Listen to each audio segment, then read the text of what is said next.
손이 선을 베풀 힘이 있거든 마땅히 받을 자에게 베풀기를 아끼지 말며, 내게 있거든 이웃에게 이르기를 갔다가 다시 오라 내일 주겠노라 하지 말며, 내 이웃이 내 곁에서 평안히 살거든 그를 해하려고 꾀하지 말며, 사람이 내게 악을 행하지 아니하였거든 까닭없이 더불어 다투지 말며, 포학한 자를 부러워하지 말며 그의 어떤 행위도 따르지 말라. 대저 패역한 자는 여호와께서 미워하시나 정직한 자에게는 그의 교통하심이 있으며, 악인의 집에는 여호와의 저주가 있거니와 의인의 집에는 복이 있느니라. 진실로 그는 거만한 자를 비웃으시며 겸손한 자에게 은혜를 베푸시나니, 지혜로운 자는 영광을 기업으로 받거니와 미련한 자의 영달함은 수치가 되느니라. 이번 주일의 가족 주제는 행동하는 믿음입니다. 여러분, 주일 큐티 해설 본문을 보시면 다음과 같이 적혀 있습니다. 행위가 우리를 구원한 것은 아니지만 진정한 믿음은 선한 행위를 낳습니다. 이번 주의 목표라고도 쓰여져 있는데요. 우리의 믿음을 실천하기 위해 하나님의 능력을 의지하는 것. 즉, 이번 주에 우리의 목표가 우리의 믿음을 실천하기 위해 하나님의 능력을 의지해야 한다는 것입니다. 우리가 종종 어떤 것을 믿는다고 말하기는 쉽습니다. 우리는 하나님을 믿는다고 말할 수 있고 그분이 우리의 죄를 위해 죽었다고 말할 수도 있습니다. 그러나 우리가 믿는 대로 산다는 것은 완전히 다른 것입니다. 라고 이렇게 이번 주에 큐티가 시작됩니다. 믿음과 행위의 관계를 우리가 이번 주를 통해서 확실하게 기억하고 넘어가면 참 좋고 유익할 것 같습니다. 믿음은 우리의 눈으로 볼 수 없지만 행위는 우리의 눈으로 볼 수 있고 확인할 수 있습니다. 특별히 이단들을 보면 그들의 행위를 통해서, 또한 이단의 교주들을 보면 그들의 잘못된 모습을 통해서 그들이 이단이라고 하는 것을 발견할 수 있고요. 또한 그들의 믿음이 잘못된 것인 것을 우리가 찾아낼 수 있는 것이죠. 믿는 성도들도 그들의 행위를 보고 그들의 믿음이 진짜인지 가짜인지도 스스로 분간할 수 있는 것이 사실입니다. 하지만 여기서 중요한 것은 절대 행위가 믿음을 앞서지 못한다는 것입니다. 왜냐하면 참된 믿음이 선한 행위를 낳기 때문입니다. 즉 믿음이 온전한 믿음을 우리가 가지고 있을 때 행위는 저절로 따라오게 된다라고 하는 것이죠. 만약 행위가 앞선다면 어떤 일이 일어나게 될까요? 그것은 행위 구원이고 과거에 바리새인과 사두개인들처럼 율법을 적용하는 방식이 될 것입니다. 그렇다면 믿음이 먼저이고 진정한 믿음을 통해 선한 행위가 뒤따라오는 것을 우리는 어떻게 설명할 수 있을까요? 저는 종종 이런 비유를 이야기합니다. 하늘에서 비가 내리면 땅이 빗물에 촉촉히 젖는 것입니다. 즉 하늘에서 비가 내리는 것을 믿음이라고 할 때에 행위는 그것으로 인해서 땅이 젖는 것을 말하고 있는 것이죠. 이 두 가지는 서로가 굉장히 긴밀하게 연결되어 있는 것입니다. 하늘에서 비가 내리면 당연하게 땅이 젖게 되는 것이죠. 이것처럼 우리가 하나님 앞에 온전한 믿음을 가지고 있다면 그 믿음으로 말미암아 선한 행위는 따라 나오게 되는 것입니다. 오늘 본문인 잠언 3장 27절에 35절의 말씀은 선을 행하는 그 행위를 강조하고 있습니다. 그리고 우리가 행하는 이 선은 우리의 믿음을 통해 하나님의 선하심을 반영하고 있는 것이다 라고 큐티 해설에서 말하고 있는 것을 우리는 찾을 수 있습니다. 오늘 본문을 통해서 우리는 선을 베풀 때 지켜야 할 몇 가지 원칙들을 함께 찾아보기를 원하는데요. 한 구절 한 구절 여러분과 나누면서 우리가 선을 베풀 때 지켜야 할 원칙들을 같이 나눠 보도록 하겠습니다. 먼저 27절인데요. 내 손이 선을 베풀 힘이 있거든 마땅히 받을 자에게 베풀기를 아끼지 말며. 첫 번째 원칙은 우리가 선을 베풀 때에 아낌없이 베풀라고 하는 것입니다. 요즘 시대에 우리가 누군가에게 선을 베푸려고 할 때 아까운 마음이 드는 것이 사실입니다. 이것은 언제나 동일한 이런 장애물이죠. 하지만 오늘 말씀에서 우리가 누군가에게 선을 베풀기로 작정했다면 아낌없이 베풀라라고 말하며 이 선을 베풀 때의 첫 번째 법칙을 우리에게 말씀하고 있습니다. 두 번째 법칙인데 우리 28절입니다.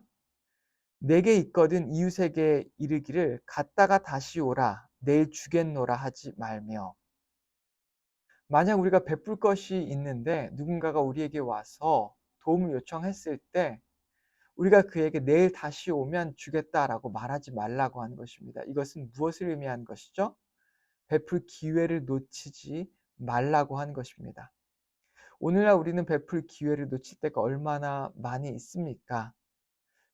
누군가가 간절히 도움이 필요할 때에 우리가 그가 필요한 그때를 알아서 미리 준비하는 것이 가능한 일입니까? 그렇지 않습니다. 누군가가 간절한 필요를 원할 때 우리가 그들을 위해서 필요를 채워주는 일들이 정말 중요한 것이 그것을 위해서 우리가 기도하고 준비해야 하는 것입니다.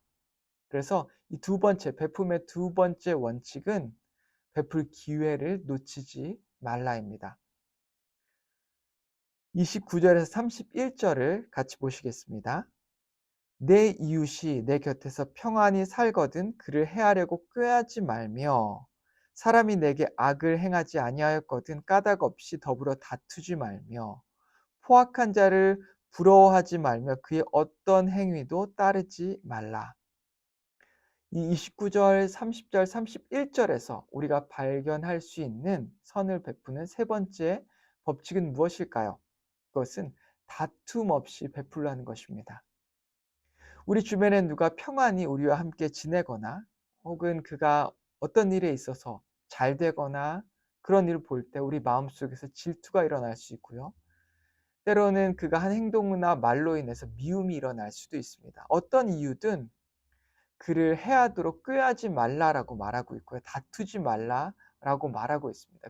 그리고 이렇게 다른 사람들을 해하는 이 포악자들을 따라하지 말라라고 권면하고 있는 것입니다. 이 세 번째 베품의 법칙은 다툼 없이 베풀라라고 하는 것이죠.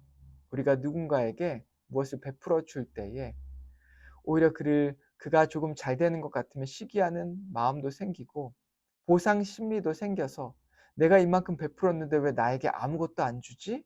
라고 하는 마음을 갖고 그에게 해코지하거나 혹은 다툼을 일으키지 말라라고 하는 것입니다.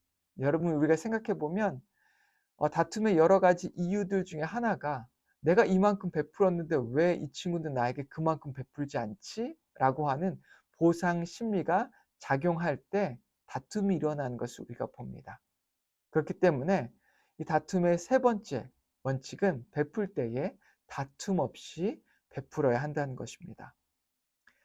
우리 이 하의 부분은 하나님께서 우리를 위해서 정해 놓으신 이 땅의 질서이고 법칙인데요.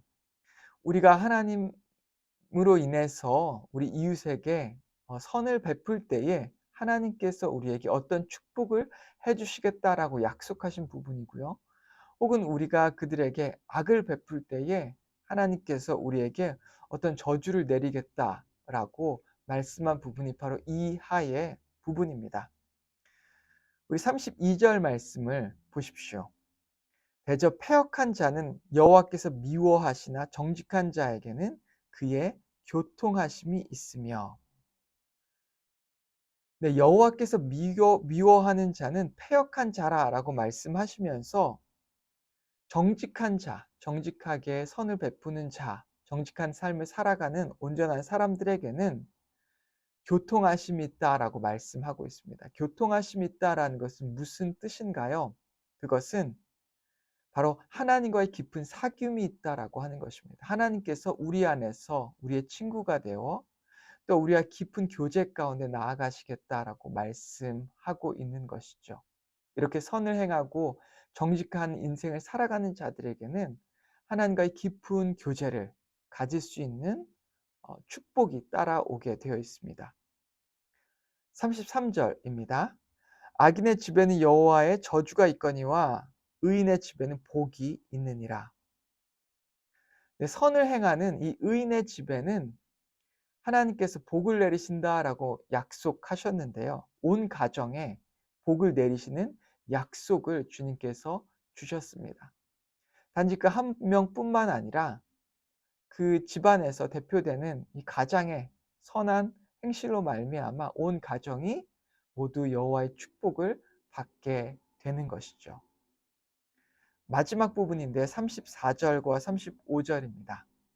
진실로 그는 거만한 자를 비웃으시며 겸손한 자에게 은혜를 베푸시나니 지혜로운 자는 영광을 기업으로 받거니와 미련한 자의 영달함은 수치가 되느니라. 여기에서 마지막으로 이 잠언의 저자가 언급하는 겸손한 자, 지혜로운 자가 나옵니다. 이 겸손한 자, 지혜로운 자에게 주시는 축복은 은혜와 영광의 축복입니다. 우리가 하나님 앞에서 누군가에게 하나님을 위해서 누군가에게 선을 베풀고 나아갈 때 하나님의 선이 우리의 삶 속에서 반영되어서 그 하나님의 성품을 통해 다른 사람들에게 선을 베풀 때에 세 가지 법칙을 따라 베풀라고 하는 것을 배웠습니다. 첫 번째는 아낌없이 베풀고요. 그리고 또한 두 번째는 베풀 기회를 잃지 말고 그 기회를 잡아서 베풀라고 하는 것이고요. 그리고 세 번째는 다툼 없이 베풀라고 하는 것입니다. 그리고 우리가 이렇게 선을 행할 때에 하나님께서 우리에게 주님과의 깊은 관계 속으로 들어가는 축복, 그리고 온 가족에 약속된 축복, 그리고 은혜와 영광을 주시는 축복을 약속하셨습니다. 오늘 우리가 선을 베품으로 말미암아 하나님께서 주신 이 약속을 시험해 보는 여러분과 제가 되어서 정말 하나님께서 풍성하게 약속하신 그 약속이, 그 축복이 우리 가운데 넘쳐나는 저와 여러분 되길 주님의 이름으로 축원합니다. 함께 기도하겠습니다. 하나님 아버지 감사합니다. 오늘 말씀을 통해서 주님께서 우리에게 약속하신 축복들에 대해서 나누었습니다. 특별히 우리가 주님의 선을 따라서 아버지의 성품을 따라서 누군가에게 선을 베풀 때에 아낌없이 베풀고 또한 베풀 기회를 놓치지 말고 베풀고 그리고 다툼 없이 베풀라고 하는 이 베품의 세 가지 법칙을 기억할 수 있게 인도하시고 그에 따라서 주님께서 주시는 축복들을 누리며 아버지와 더 깊은 관계로 들어가고 또한 온 가정을 축복하시고 또한 영광과 은혜를 약속하시는 그 약속의 축복을 우리가 받을 수 있게 인도하여 주시옵소서. 예수님의 이름으로 기도했습니다. 아멘.